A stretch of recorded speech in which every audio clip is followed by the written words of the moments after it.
اعوذ باللہ من الشیطان الرجیم، بسم اللہ الرحمن الرحیم۔ نیاز نامہ حضرت امام جعفر صادق علیہ السلام۔ روایت ہے کہ مدینہ منورہ میں ایک لکڑہارا نہایت غریب مفلوق الحال تھا۔ جب لکڑیاں جنگل سے لاتا تو اس روز کھانا مل جاتا، اگر لکڑیاں نہ لاتا تو اس روز بھوکا رہ جاتا، اور نہایت کثیر العیال تھا۔ ایسی تکلیف سے بسر اوقات کرتا تھا۔ ایک روز لاچار ہو کے اس نے اپنی عورت سے کہا کہ اب شہر میں نہیں رہا جاتا اور تکلیف سہی نہیں جاتی، اب کسی اور ملک کو جا کر کما کر لے آتا ہوں، تو اپنے بال بچوں سے خبردار رہے۔ یہ کہہ کر مدینہ منورہ سے نکل کر کسی اور ملک کو روانہ ہوا، پر اور تکلیف گزرنے لگی، کیونکہ اس کے سوائے لکڑیاں کاٹ کر لانے کے اور کوئی پیشہ نہ آتا تھا۔ غرض کے وہاں رہنے لگا اور اپنے دل میں کہنے لگا کہ اب کیا صورت لے کر مدینے کو جاؤں اور عورت و بچوں کو کیا منہ دکھاؤں۔ اسی حال میں 12 سال گزر گئے۔ اس لکڑہارے نے کچھ عورت اور بچوں کی وقت بسری کے لیے نہ بھجوایا نہ خود آیا۔ عورت نے یہ دیکھ کر اپنے دل میں خیال کیا کہ شاید میرا شوہر کہیں مر گیا، اگر زندہ رہتا تو کچھ خرچ کو ضرور بھیجتا، خود آتا۔ اب کہاں تک بھوک اور فاقے کی تکلیف سہتی رہوں۔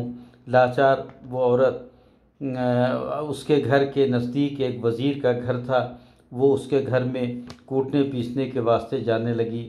اس وزیر اعظم کی عورت نے ترس کھا کر اسے کھانا پینا دینا شروع کر دیا۔ عورت تمام دن محنت کر کے شام کو جو کچھ وزیر کی عورت کھانا دیتی وہ اپنے بال بچوں کو کھلاتی اور اسی طرح قناعت کرتی تھی۔ قضایا ایک روز لکڑہارے عورت وزیر اعظم کے صحن میں جھاڑو دے رہی تھی۔ اتفاقاً اس راہ سے حضرت امام جعفر صادق علیہ السلام اپنے محبوب اصحاب کے ہمراہ تشریف مبارک لے جا رہے تھے۔ جب اس جگہ پر رونق افروز ہوئے جہاں پر وہ عورت جھاڑو دے رہی تھی، آپ نے اصحاب سے فرمایا یہ کون سا مہینہ ہے؟ اصحاب نے عرض کیا ابن رسول اللہ، یہ رجب کا مہینہ ہے۔ فرمایا آج کون سی تاریخ ہے؟ پھر دوستوں نے عرض کیا یا امام آج رجب کی 22ویں تاریخ ہے۔ تب حضرت نے اپنی زبان مبارک سے ارشاد فرمایا کوئی شخص کیسی ہی مشکل میں ہو اور حاجت رکھتا ہو، آج کے دن جو کچھ اللہ تعالیٰ سے اسے مقدور دیا ہو وہ موافق مقدور کے میدے کی پوریاں پکا کر 2 کنڈوں میں بھر کر ہمارے نام سے نظر دے کر خدا تعالیٰ کی بارگاہ میں جو بھی حاجت و مراد ہو مانگے تو خدا تعالیٰ اس کی مشکل کو آسان کرے گا اور حاجت و مراد بر آئے گی اور دعا اس کی مستجاب ہوگی، اور اگر نہ ہوگی تو محشر میں میرا دامن اور اس کا ہاتھ ہوگا۔ یہ فرماتے ہوئے امام تشریف لے گئے۔ جب یہ سخن لکڑہارے کی عورت نے سنا تو وہ صدق اعتقاد اپنے دل میں کہا کہ سبحان اللہ، آج حضرت امام جعفر صادق نے اتنی بڑی بات فرمائی کہ جو کسی کی حاجت و مراد بر نہ آئے تو روز محشر میں وہ میرا دامن اور اس کا ہاتھ ہو۔ پس میرے خداوند بھی یہاں سے جا کر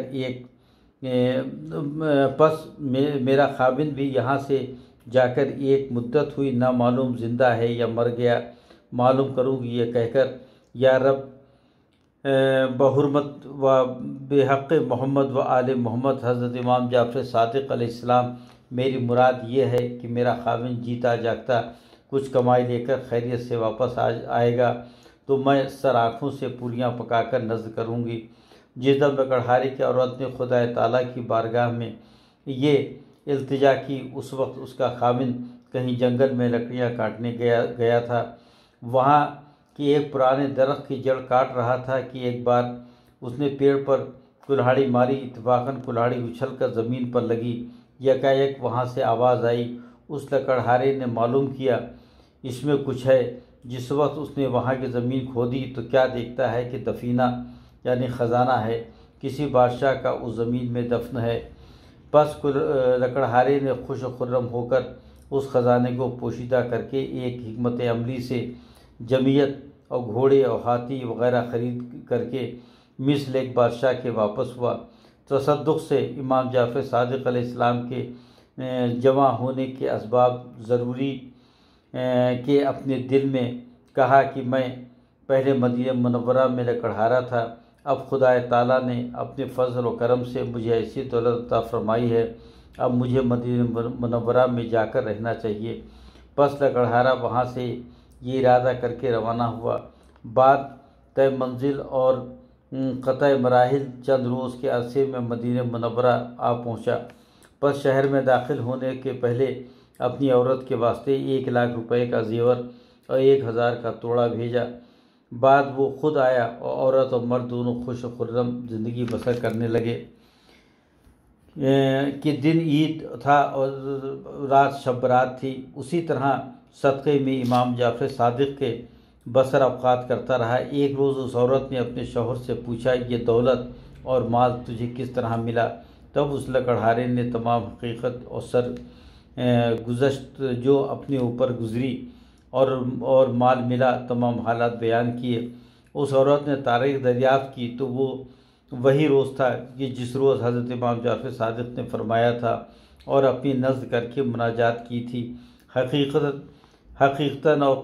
حقیقت اور فرمان حضرت امام اور کیفیت نظر کی تمام اظہار کی۔ اس کا مرد یہ حقیقت سن کر صدق دل سے ایمان لایا، سر آنکھوں سے وہ نذر قبول کی اور عورت اور مرد دونوں نذر با صدق و ایمان کرنے لگے۔ اس کے بعد لکڑہارے نے ایک حویلی رہنے کے واسطے تیار کرائی۔ اس کی دیواریں بلند تھیں۔ اس شہر کے وزیر کی بیوی اپنے بالا خانے پر چڑھی کیا دیکھتی ہے کہ ایک حویلی شاہانہ کھڑی ہے جو اس سے پہلے نظر نہ آئی تھی۔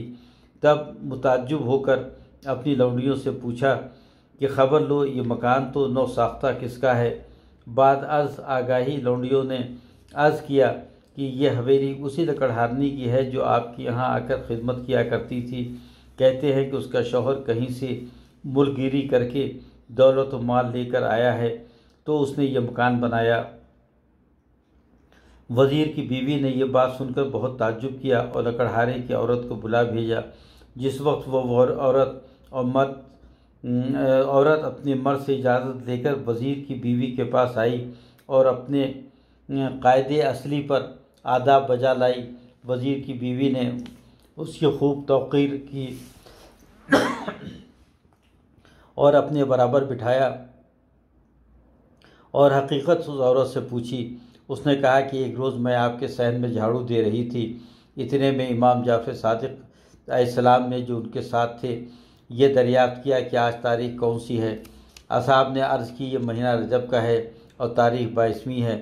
حضرت امام جعفر صادق نے فرمایا، جو کوئی حاجت مند ہو اور کیسی مشکل میں ہو، آج کے تاریخ میں جو کچھ حق تعالیٰ سے اسے مقدور دیا ہو تو پوریاں میدے کی تیار کر کے اور کھیر 2 کنڈوں میں بھر کے ہمارے نام سے نذر دلوائے اور اپنی حاجت کو حق تعالیٰ کی درگاہ میں چاہے تو اس کی مراد اور حاجت بے شک برائے گی، اور کیسی بھی مشکل رکھتا ہو آسان ہوگی، اور اگر نہ ہوگی تو روز محشر میرا دامن اور اس کا ہاتھ۔ یہ فرماتے ہوئے حضرت امام جعفر صادق علیہ السلام تشریف لے گئے۔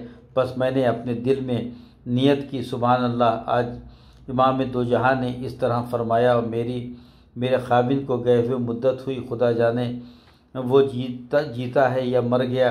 اگر وہ اب کے برس کچھ کمائی کر کے واپس لوٹے تو صدق دل سے یہ نظر کرواؤں گی۔ قذارہ اسی روز میرا شوہر کسی جنگل میں لکڑیاں کاٹنے کو گیا ہوا تھا، ایک سوکھے درخت کو کاٹ رہا تھا۔ اتفاقاً اس کی کلہاڑی زمین پر گر پڑی، ساتھ ہی ایک آواز آئی۔ تب اس نے وہاں کی زمین کھودی تو کیا دیکھتا ہے کہ کسی بادشاہ کا خزانہ ہے۔